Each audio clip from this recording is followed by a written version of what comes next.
sensation is on your TV, the laptop, or your PC, whatever you call it. There's so many other platforms.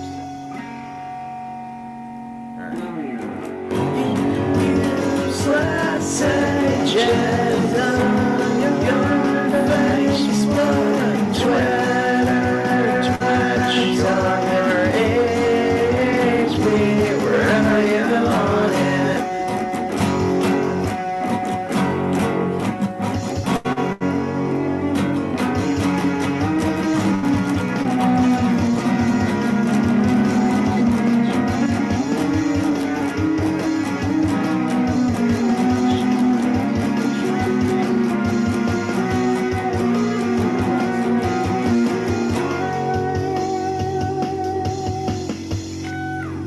Enjoy. Stay tuned.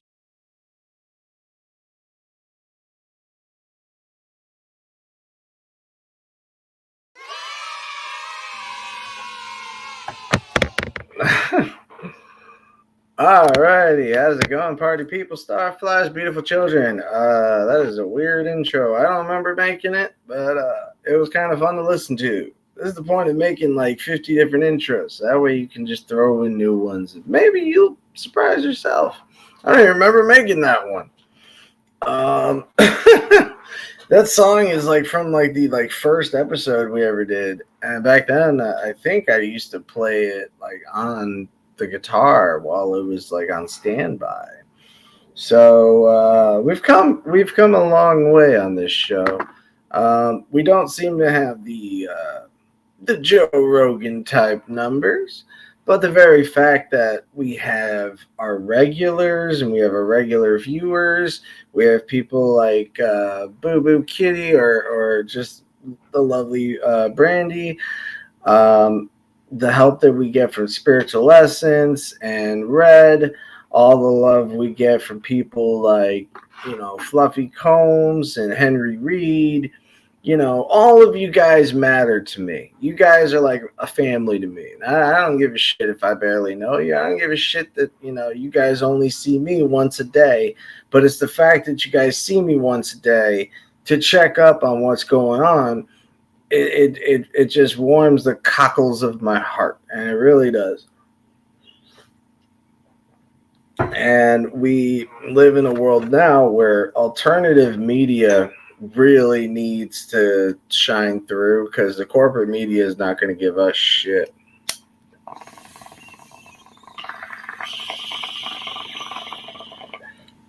Like, we can't even throw shoes anymore. I wonder, did they make like a shoe banning over in the Middle East? Because I used to love watching any president go off to the Middle East because you knew that someone was going to throw a shoe at him.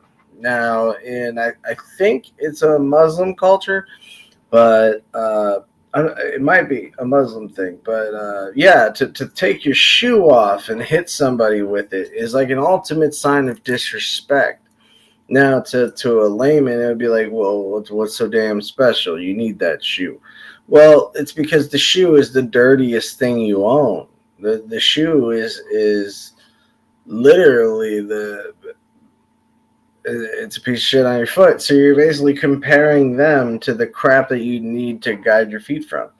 And, to me, that's a way better sign of disrespect than this. Although I really do love doing this.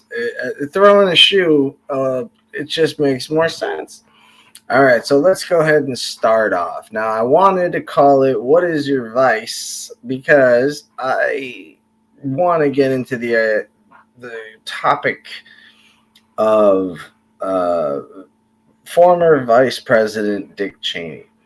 Now, I know as soon as I say that name, it makes some people's blood boil, but we're going to talk about Dick Cheyney. And there's so much to unpack. There's no way we're going to get it done in one episode or let alone 100 episodes. There's so much to dissect with this guy. And honestly, the amount of the amount of dead babies that this guy has caused, he should be considered his own form of abortion, because when you have these billionaires that own privatized military, well, guess what? They don't have to follow the same rules of war as your standard, you know, government-funded army. Because when you speak for a country, you try to speak with respect. When you're speaking for a non-existent corporation, well, now you can say whatever the hell you want.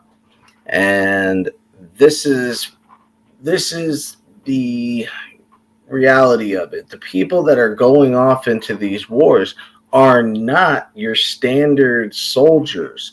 They are privatized military mercenaries, which means they're doing it for the money and they're wiping out children so they can get paid for it. But now they are dying too, and it's costing a lot of lives. Now, in 1994, Dick Cheyney was in an interview, and he talked about how the best idea was to pull out, because if we even were to disrupt it and take Saddam Hussein out, well, then you have 20 other assholes that's going to take their place, or at least attempt to. And then in the, what do you say, in the northern, you have the Kurds, and then you have the Turks, you have, so he completely understands the system of all the surrounding areas that would love to take over if Saddam was out of the way. Think of it a lot like the Game of Thrones. You know, imagine, you know, Cersei just releasing her entire army out on one area, leaving Castle Rock and leaving Kingsland completely unguarded. Well, obviously, you know, you're going to have some sort of, you know, wannabe Theon Greyjoy jumping in and taking over that spot.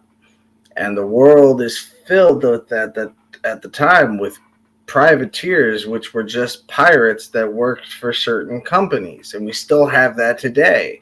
And they're just pirates. That's all it is. And I know we like to laugh at the idea of a pirate because of how silly the clothing is, but you need to get that shit out of your head and actually pay attention to the word in itself.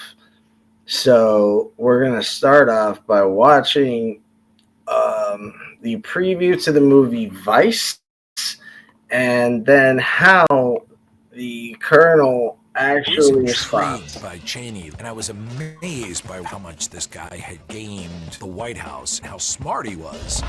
So what's the plan? Well, the plan is to take over the damn place. Henry Kissinger called him the greatest combination of intelligence, ambition, and bureaucratic knowledge he'd ever seen. What's it gonna be, yes or no? It's a yes.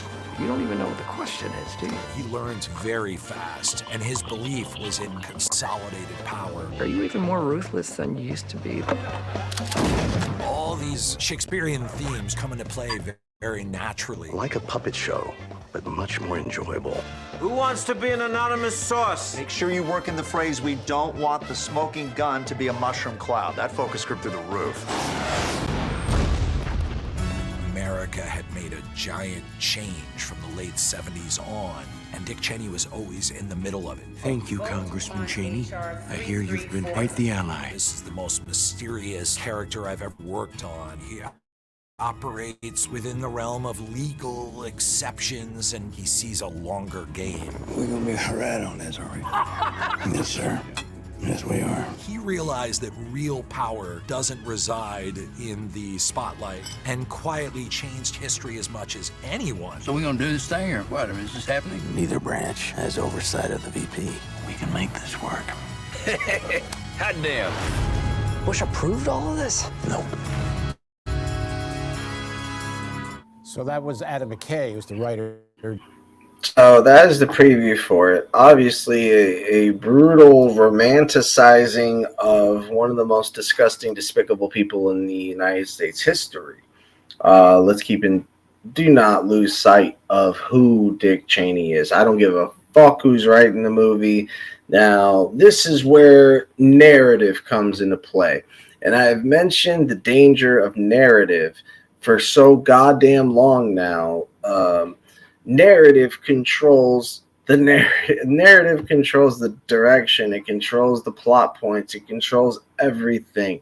What you feel and believe is based on their narratives. So, we're going to listen to the actual kernel that they were basing this movie on. And, of course, Adam McKay. It seems like Adam McKay didn't even work with, I'm trying to look for his name.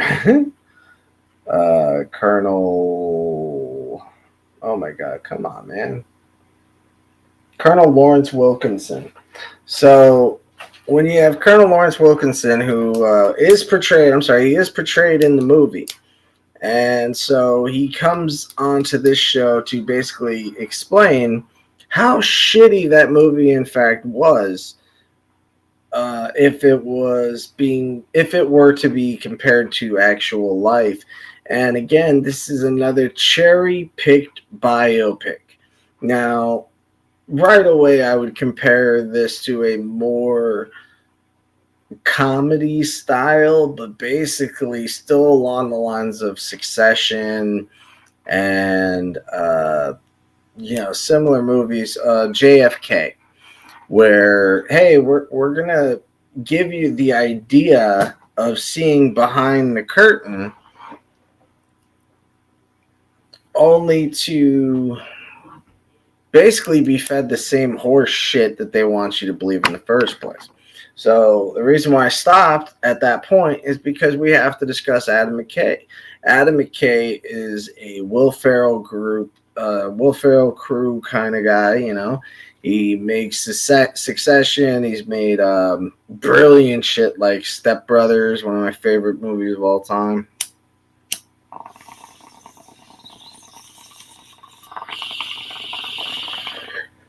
So now that they're going and steering towards the drama and the dramatic, shows that, A, they want to spread their wings, but also that comedy has become so constricted that you're better off making a drama that has comedic value to it. Because in some cases, this might have been considered a comedy, but it's going to be found in the drama section. And when you look at the actors, is again the kind of Judd Apatow, Will Ferrell, Seth Rogen kind of club. So the Canadians and the Saturday Night Live guys, it seems like they really clicked and they like doing shit for each other and with each other. So with Sam Rockwell playing George W. Bush, you get a real sense of George Bush being so in on this, into the idea of it. Because, of course, who doesn't want to be president? But, and they do a decent job on the narrative explaining that, for the most part, George Bush was just a rube. He was a moron that he could easily manipulate. And, I mean, Disney feeds us this shit all the time. Look at the movie Ratatouille. It's about a fucking rube. It's about a moron that doesn't understand the skills of the fine arts in bakery or in the culinary arts. And so the mouse has found himself a fool that he can manipulate and control to get the best outcome. So it's interesting that Dick Cheyney even said, like a puppet show, only far more enjoyable. This is exactly what George Bush was. Now, look at the 9/11, and this is why I will never actually watch the fucking movies, because I don't care what you're going to say to me. It's lies. And when you look at 9/11 and you see George Bush stuck in that little spot, it seems like he really is just finally accepting all the weight that job gives you and brings to you. Because I did notice that he seemed like he started aging faster after that. And granted, he was a new president, so, it goes either way. But he definitely aged really fast. And it's because of all the terrible pressure that he's not even under. It's all under Dick Cheney. But he is the perfect fool, just like in Ratatouille, for Cheyney to go hide in his cap and start pulling his hair to get him to move left or right. And it's basically, it should revolve around the fact that Bush was a useful idiot and that Cheney was pure evil. Instead, they're going to give you some horse shit about his family. The motherfucker couldn't care less about his family. Trust me. And so you can tell just by his own behaviors. So let's go on and keep finishing that little part because I'd love to hear what the actual Wilkinson said. Because they definitely are underplaying his evil.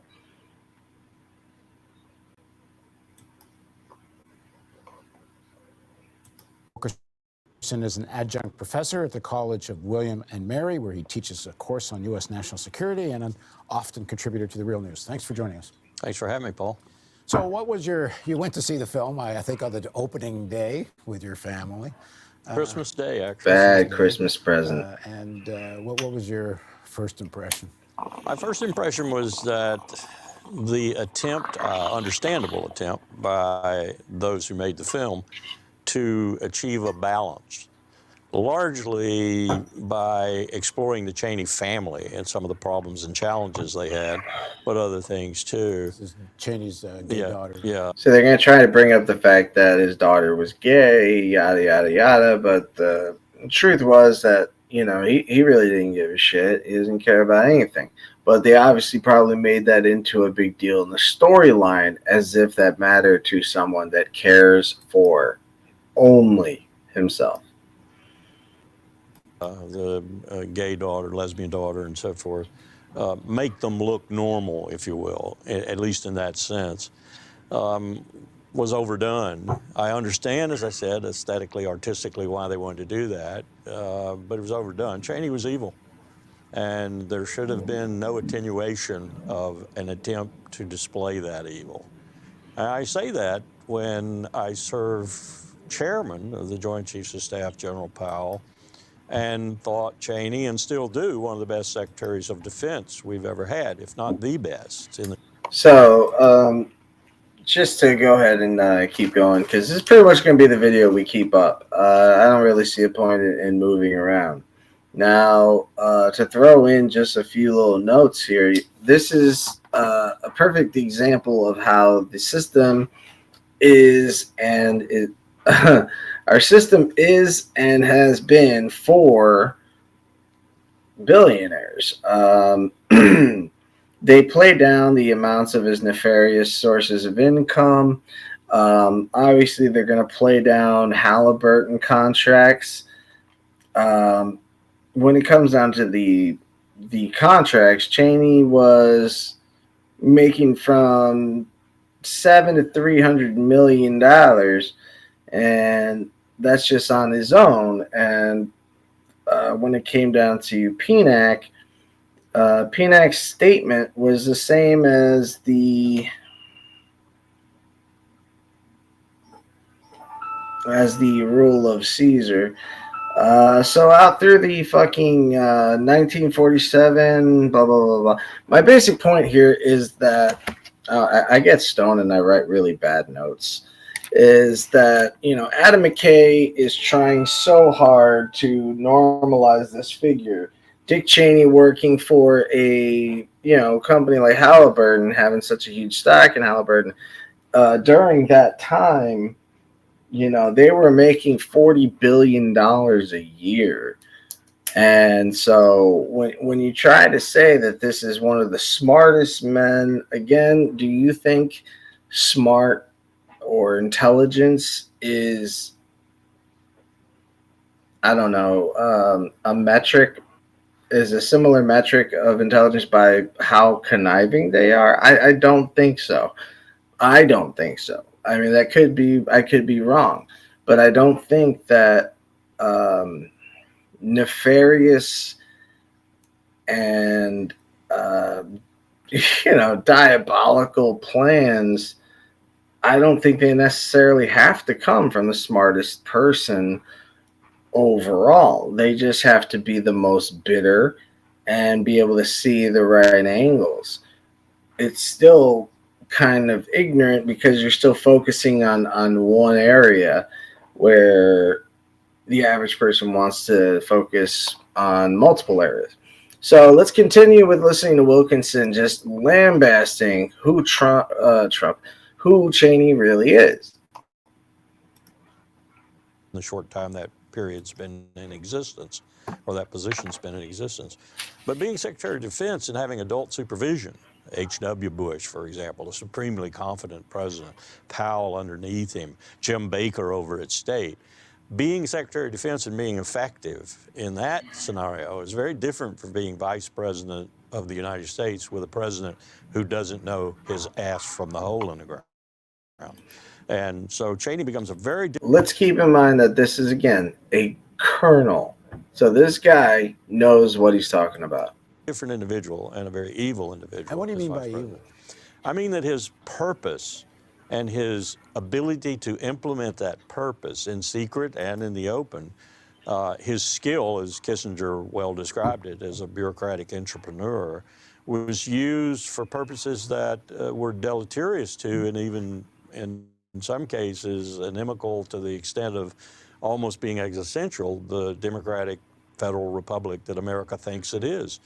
And using the national security state essentially to do that, and his knowledge of that state made it doubly dangerous for this country. I'm not sure we're going to recover from this. And absolutely right. And honestly, I don't think we are going to recover from this. I think we're going to get worse. I've spoken before about how the 702 resolution is going to be expanded. The fact that we have never stopped during all those years after the war and demanded that they lower the Patriot Act, at the very least, lower it down to where you're not keeping all of our shit on a database. But again, throughout this system, it's been systematically, taking away our faith in our institutions. Why don't people have faith in the institutions? Well, because there's so many assholes, not like Wilkinson, but like Trump and fucking Bush and Rumsfeld. And when you look at all the neocons that were behind PNAC, which PNAC, if you ever hear that term, it just means Project for the New American Century. And then there's RAD, which is Rebuilding America's Defenses. And this is the one, that's the one page that has the Pearl Harbor quote. But I agree with Ryan Dawson. There's so many more things to look at in Rebuilding America's Defenses. So it's really interesting hearing them talking about it now. I think CNN was just talking to somebody that brought that up. And so at this point, we wonder, is this the new world order they were fucking promising us this whole time? Because we're not really sure. And so I highly recommend you check out that Real News Network and just dive into the, mass insanity that is the control of information. And this is why I have no fucking respect for the NSA and why I can't stand them.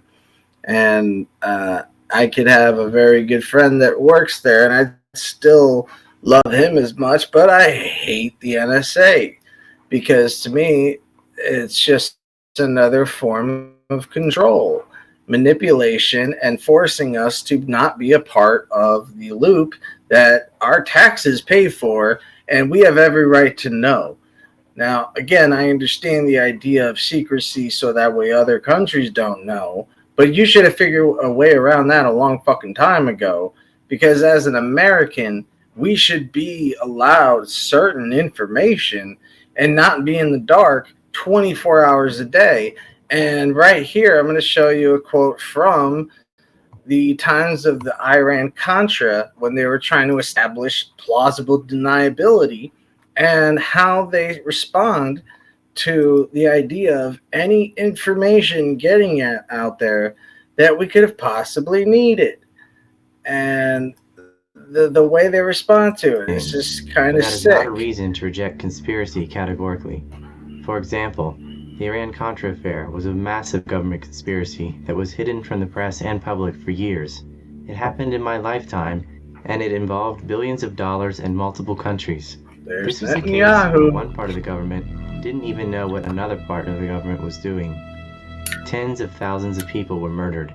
Multiple countries in Central America, as well as Iran and Israel, were involved. And yet it was kept secret from the media, or perhaps by the media, for years.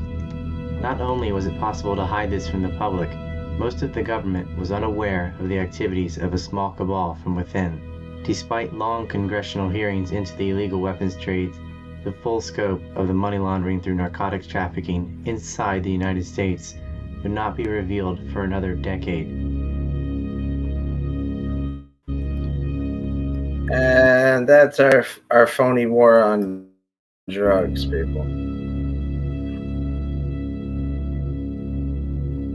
Covert actions and deception in the press aren't irregular, they're normal.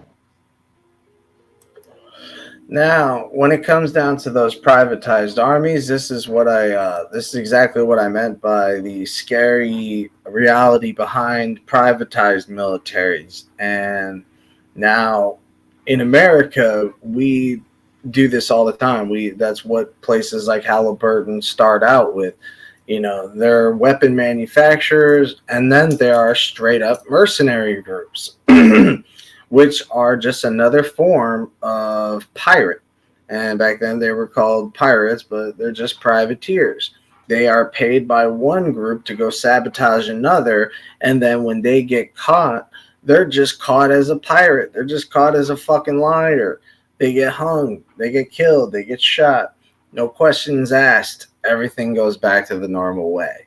Nobody bothers to keep the guy alive and just fucking be like in the movies and say, who fucking paid you? Then let the dude live and go off and fucking stop killing the messengers and maybe actually get something done. And then this also really helps drill into the fact that when people tell you, oh yeah, you know what, that's conspiracy bullshit because, you know, someone would have talked by now. First off, dickwad, how can you know something that you don't know? If you knew it and knew about it, then you know it. If you don't know it, that means you wouldn't even know it existed.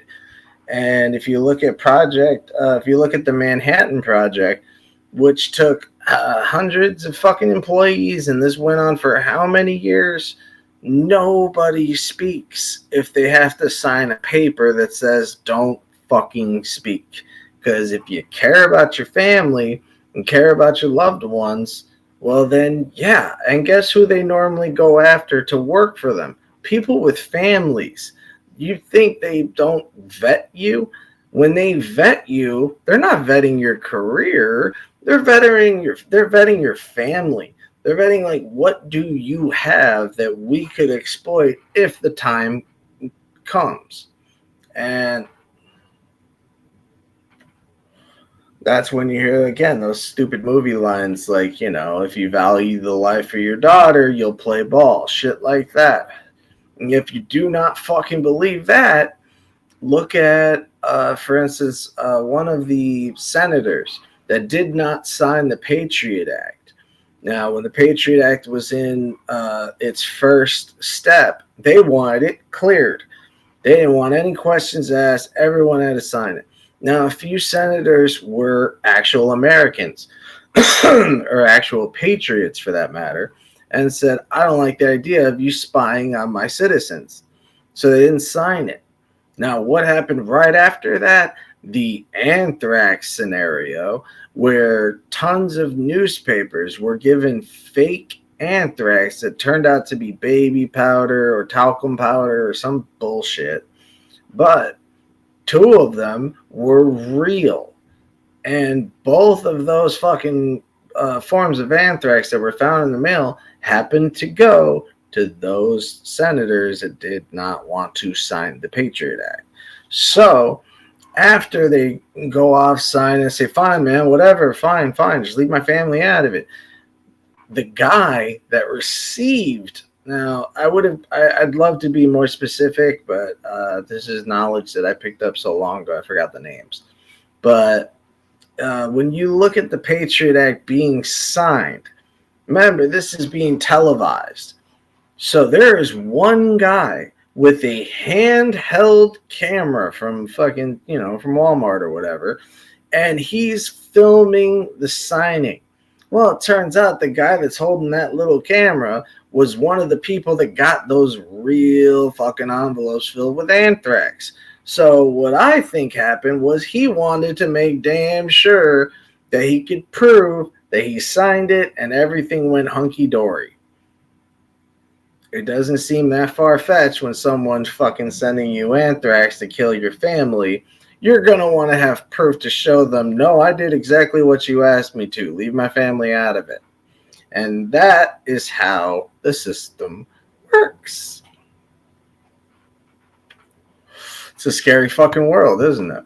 All right. So finally, right. So finally, on our last subject, we are going to go on and segue. Then I shoot the fucking bastards. All right. So the final segue is going to be based on those whole Trump shenanigans with the goddamn rallies. Now, recently he had the black conservative rally that he went to. Now, if you noticed that, they got 12 sound bites out of that thing, which means we've seen about 12 different clips from that speech that he made to the black conservative group, where he said that black people like him because he's a criminal, black people like him because he sells sneakers, and black people like him because he has a mugshot. Now, I won't make you watch all that bullshit. I want you to just see the good shit. So, have you ever wondered during out all those sound bites why they never just take the camera and turn it around to show us all those happy black people that are chanting? Because I notice I don't hear much shouting. I just hear clapping and woos. Now, I know my black people. They're loud. They don't mind being loud, especially when they're allowed to be loud. Just like me, I'm loud as fuck, even when I ain't supposed to be. I'm that kid that would laugh my ass off in church if it was quiet. I can't stand fucking dead silence.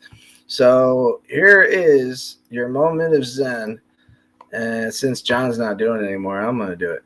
There's your moment of zen with Trump finally revealing the crowd he so desperately loves and that he can only see the black ones. I know why they were focused on the stage, because as you can see, a lot of these black people are very... And there you have it. Can you even count the black people in that room? Funny that you guys are all at a black Republican. So much for a monolith. They're just a non-existent lith. All right? That makes no goddamn sense. Rather than a monolith, it's just a no-lith. Literally. There is no one there except for a bunch of white people that probably paid $200 a ticket to go sit there and watch an old man melt in front of their very eyes. Ooh, you know what? If he was an action figure, I don't know if you guys remember this, but there used to be a show called Kablam, and they would have these like toys, kind of like Robot Chicken, but cooler.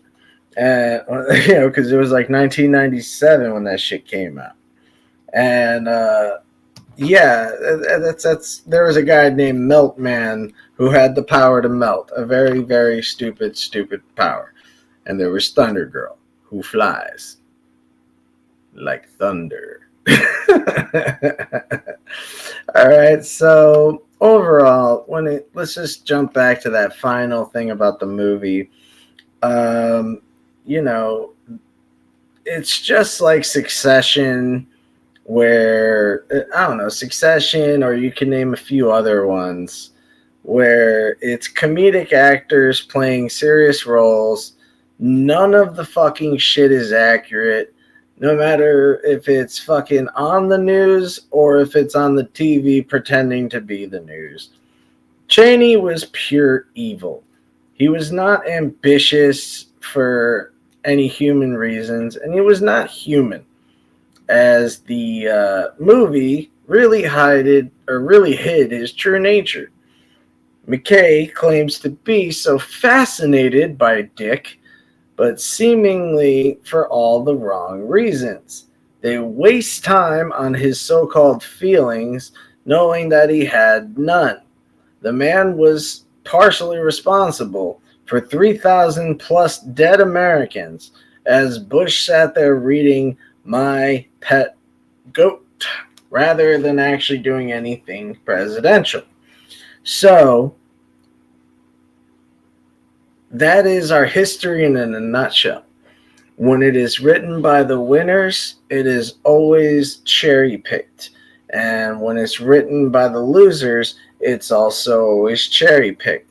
But when it's written from somebody that saw it for what it is, it's simply a proper reflection.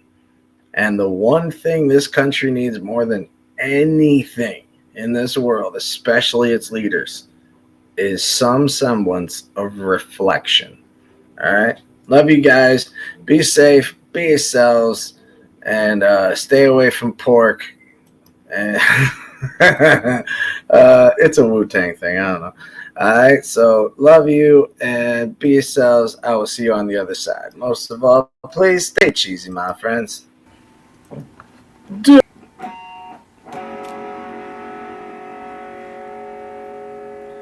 Useless agent is on your TV, the laptop, or your PC, whatever you call it.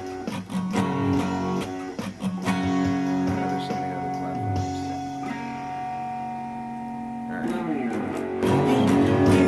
Useless agent.